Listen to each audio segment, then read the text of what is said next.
Welcome to the Gary Null Show, a program designed to enhance mental, physical, and spiritual well-being through science and the wisdom of the ages.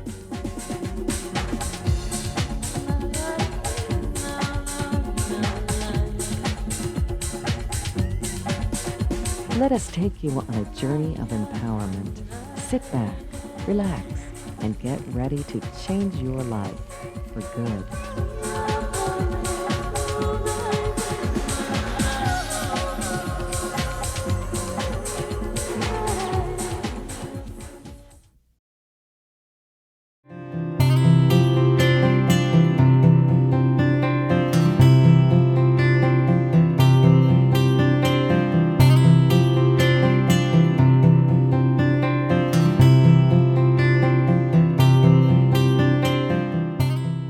I'm Gary Null, and in this series, we're exploring different dynamics. The current dynamic, overcoming addictive behavior.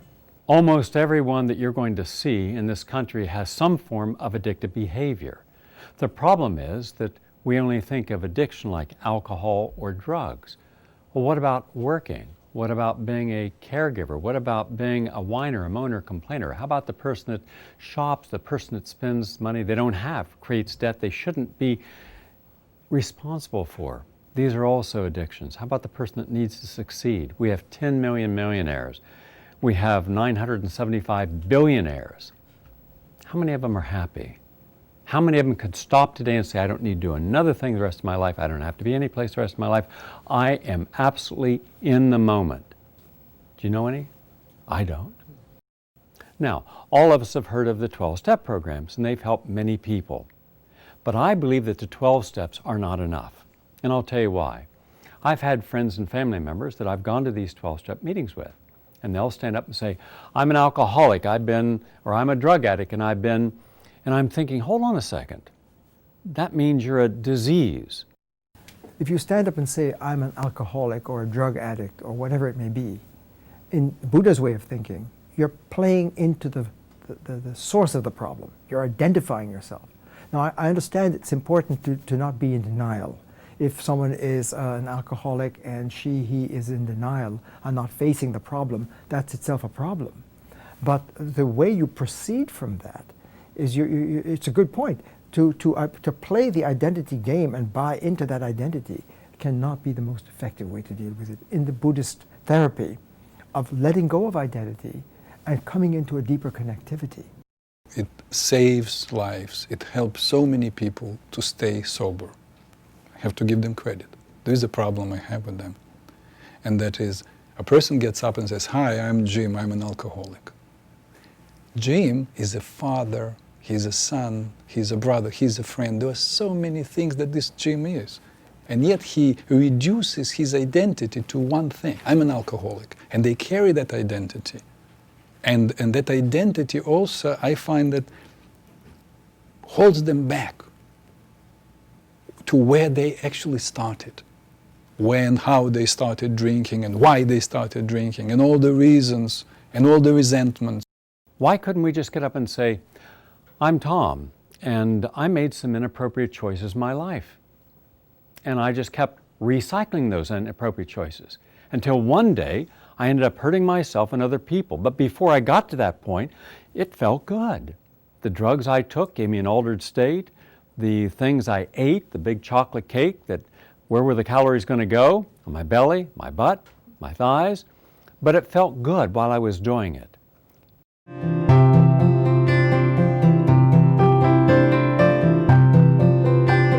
So I'm thinking, gee whiz, look at all the ways that we are addictive. How many people buy things and clutter their lives with what they bought? They got stuff, tons of stuff. We seek all sorts of external solutions, and our whole culture perpetuates that. Madison Avenue is no small piece of it. Makes us think that if we have this product or that clothes or reach this particular status or drive that car or live in a certain neighborhood, then I'm going to be fulfilled. So how is that going to affect one who ties in with that? Will be spending, accumulating more and more things, acquiring more and more things externally. How much stuff do you need to be happy? Well, if you're not happy, the answer is there's never enough. And we give ourselves every form of ingenious excuse to keep perpetuating something. There are addictive behaviors that are socially acceptable, like being a workaholic, making money. And after you made as much money, you need more money. And after that, you need even more money. And it becomes a goal on itself. In the beginning, a person wants to provide for the family. And then this person forgets about the family. And all it is about making more money or growing on the ladder of success. It is an addiction. Remember, almost every addictive behavior is creating an altered state of consciousness for a blink in time. But it doesn't resolve any of the problems. It doesn't change anything, which means tomorrow when you wake up, you have to reaffirm it all over again. And hence the nature of the addiction. I'm not happy with my life. There's too many things I can't control. I don't have the tools to make proper changes. I do have the tools, but I don't have the courage. I have the courage, but I don't have the means. Now, I think that if you are having a compulsive relationship to something, it really is important for you to understand that it really takes time to get past the point where you are having regular cravings for that substance or that activity. And that is because your brain circuits have been changed from that chronic experience. I think when we're behaving in all those ways, many times violent ways or angry ways or other kind of self-destructive ways, a lot of times that comes back from early childhood traumas, painful experiences in childhood. We now know from brain scan studies that the limbic system just encodes that information. We are maladapting. And then every time we do it, it re-hardwires itself. Until one day you no longer can differentiate normal self from altered self, normal behavior from addictive behavior. It's just what you keep recycling, you keep repeating ad nauseum.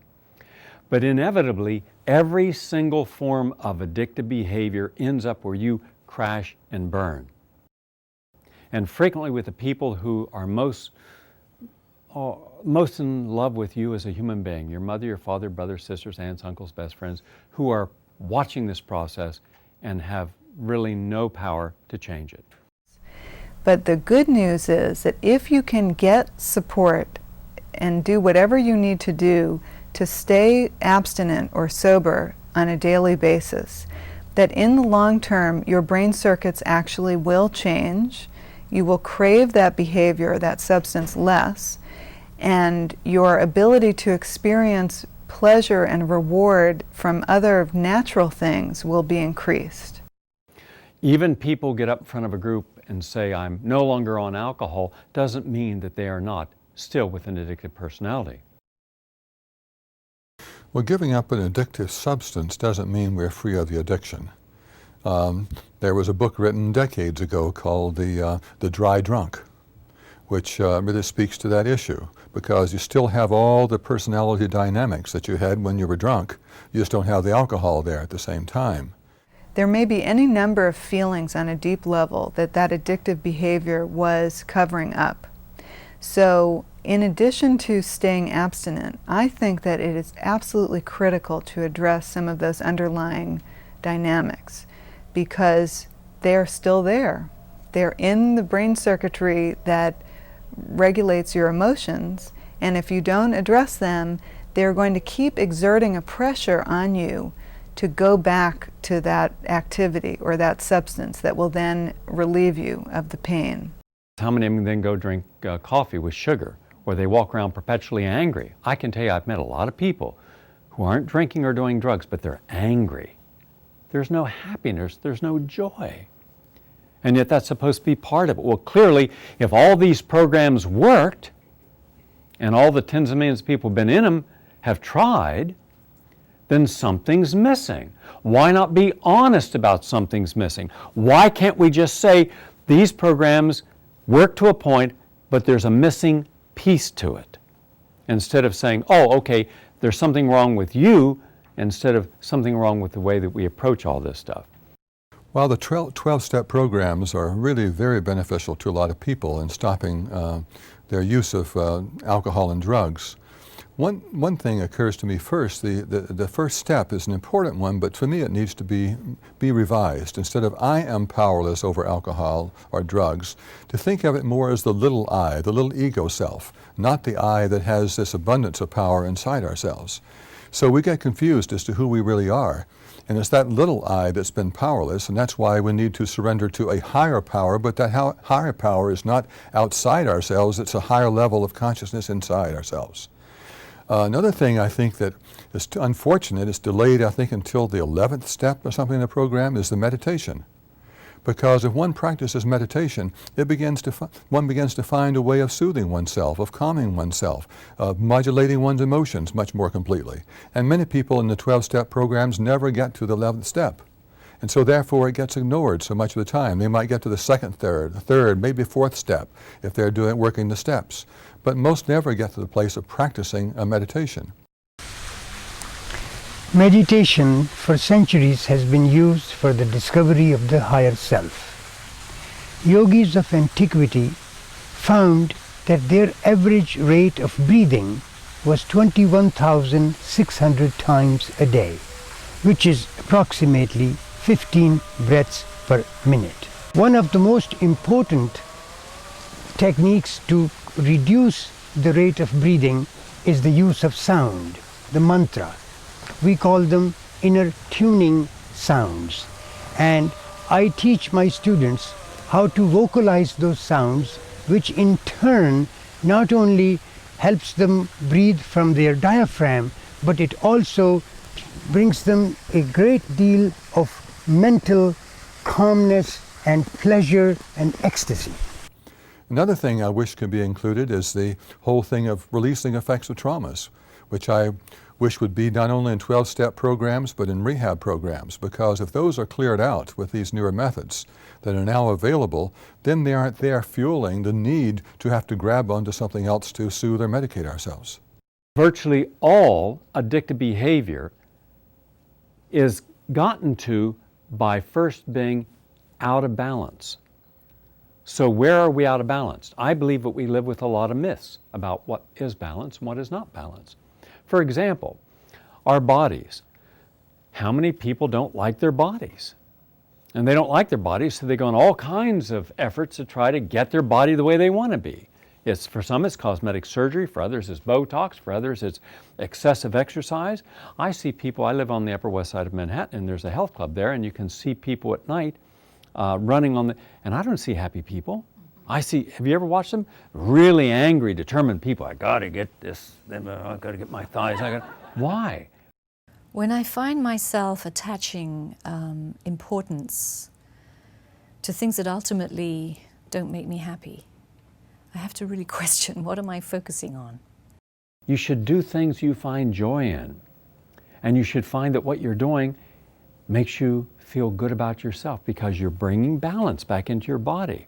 You know you feel different when you eat a good, healthy meal versus a junk food meal. We feel the difference. The energy's not there in the junk meal.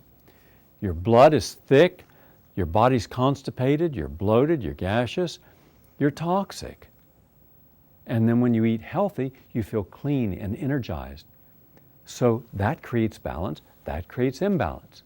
Now what'll happen is at a certain point, if you don't take care of your body or your mind, you feel so out of balance and you feel so angry or desperate, then you either succumb to this, look at me, look at my body, look at my attitude, look at my lack of discipline, look at my lack of focus. I can't finish anything. I don't follow through with my own desires. I have all these ideas, but I never put them together and make one of them happen. And then that creates despondency. That creates anger. You get angry with yourself. You look in the mirror and saying, why aren't you more disciplined? Why can't you do something? You're not stupid, so stop acting stupid. You say this is the mind chatter. Do we think that by acting stupid, that perhaps they're not going to be threatened by us? Do we sometimes hide how we might really shine, or power that we might really, power in a good sense, empowerment that we might really embody, because we're worried that other people might feel threatened or diminished by it?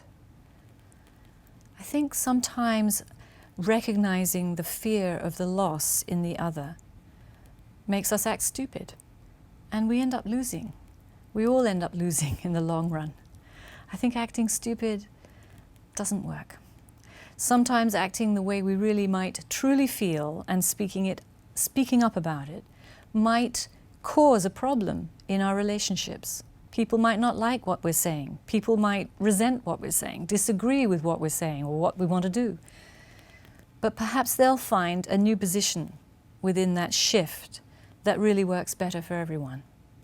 So acting stupid or dumbing down is really, I think, an insult to one's own spiritual essence. And then more often than not, we just drop it down a notch into indifference and then into apathy. Well, everybody else is like me. Look around. You got a lot of fat people in America, a lot of lazy people, a lot of angry people. So what happens is that we then adapt down to the level of those around us. And then one day, we forgot what it was that we once thought we could do as an ideal. We lose our ideals. I don't find people with addictive behavior that have a living ideal. I think that they have a lot of resentment at what they're not doing. And so what you neglect becomes out of balance. When it's out of balance, you feel bad about it. That creates a bad mindset. The bad mindset then has to be compensated. You have to do something with this mindset. You can't just let it sit there each day. So then you start doing something. And it's what you do with that that then becomes what we call the addiction. I would stuff myself for about an hour and a half and then spend a half hour just purging. I couldn't focus on my schoolwork. I couldn't focus on jobs. I didn't have any social relationships. Literally, my day revolved around food. I would drive around sometimes and eat in my car so no one would know at rest stops, and then I would get up and, purge afterwards. I just want to rid myself of the shame, the guilt, the pain that I've caused other people, the pain that I caused myself. That flame, that energy that I had within me just died.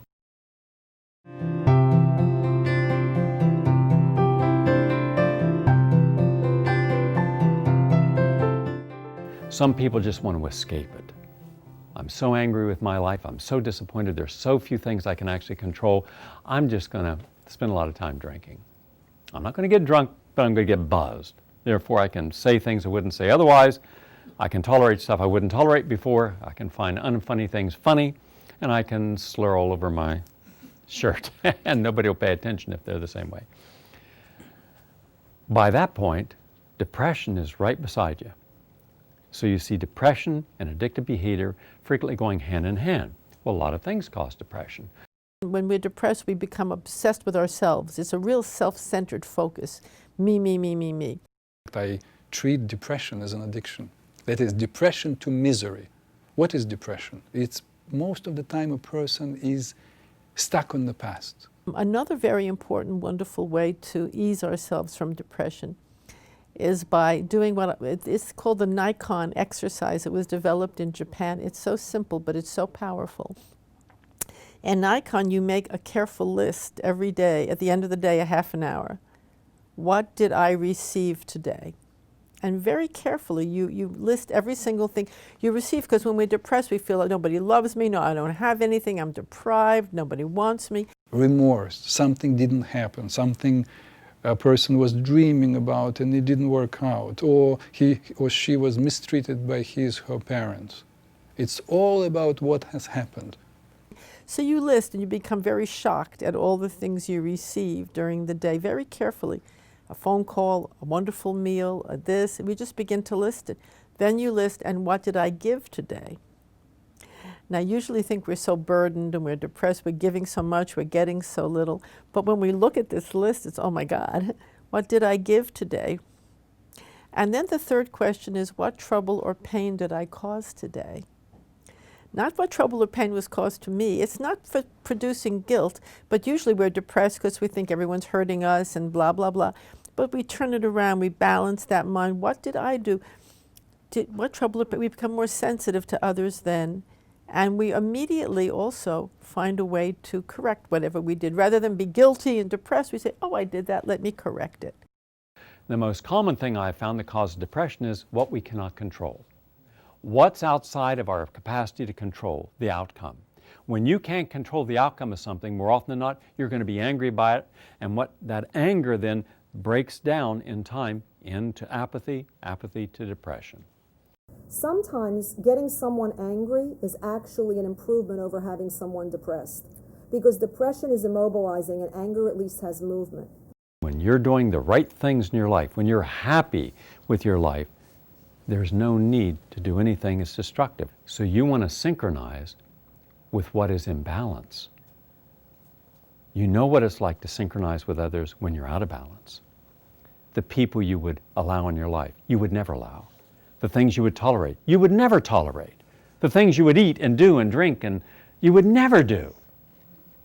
Because you would not be out of alignment. You wouldn't be out of balance. You'd be only identifying and associating with things that are harmonizing at the higher and spiritual, intellectual, emotional, physical levels. And then there's no such thing then as addiction. There's just normal, balanced living.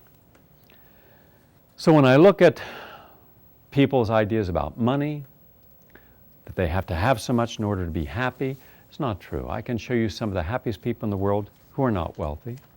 And I can show you a lot of rich people who are angry, who live through their ego. The question of addiction is classic.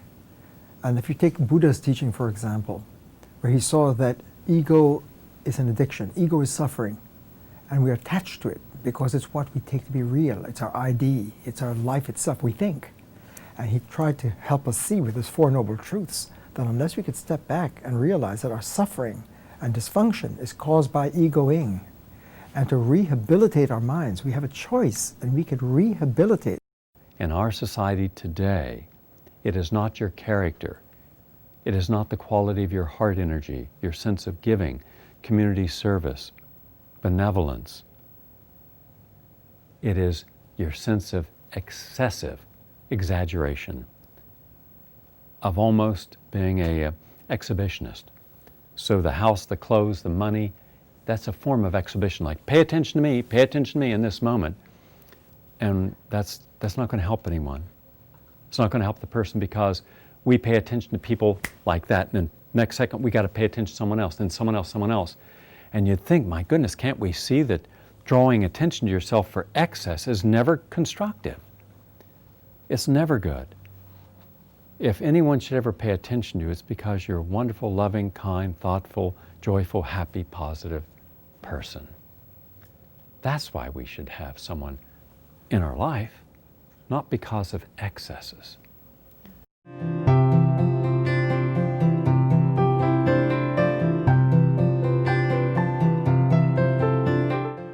Every choice we make in life manifests an energy outcome.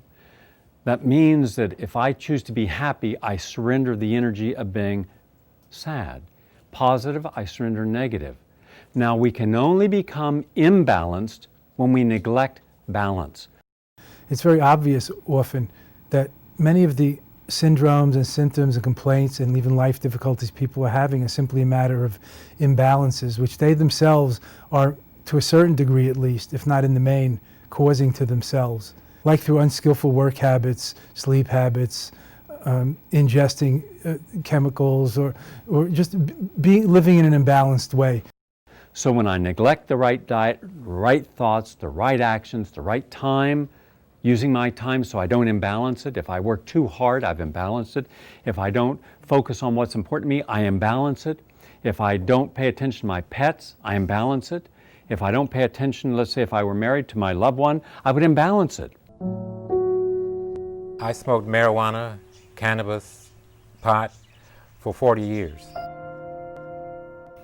But also with that came the problem, because I've been married twice and divorced twice, and I've raised 4 children. So that put stress on me. I enjoyed smoking because I thought it was stress reduction, but the process of smoking, it actually put stress on my life and my relationship. Look, in the last 7 years, 50% of the people got married have gotten divorced or separated. 50% in 7 years. Why? Because there was an imbalance. There was an exchange of energy. The original energy that they agreed to when they went in their relationships had shifted. And it's when you shift the energy, and you can bet anything it's because of what they neglected. When one day everything becomes more important than the relationship you have with yourself or others, when you let yourself go or you let the energy you share with another person go, it creates an imbalance. Frequently, it is your perception of your life that is out of balance. And if you can change your perception, you change your reality. And only by changing your perception do you change your reality. The way we can change our perceptions to positively affect reality is by, first of all, understanding the perceiver. That perceptions are based in the perceiver. So if we stop focusing on the perception and focus on the perceiver, in other words, if we realize that our world is coming from ourselves, that we are projecting our own reality in the same sense that ourselves, maybe a metaphor would be something like ourselves are the camera and our world is the movie.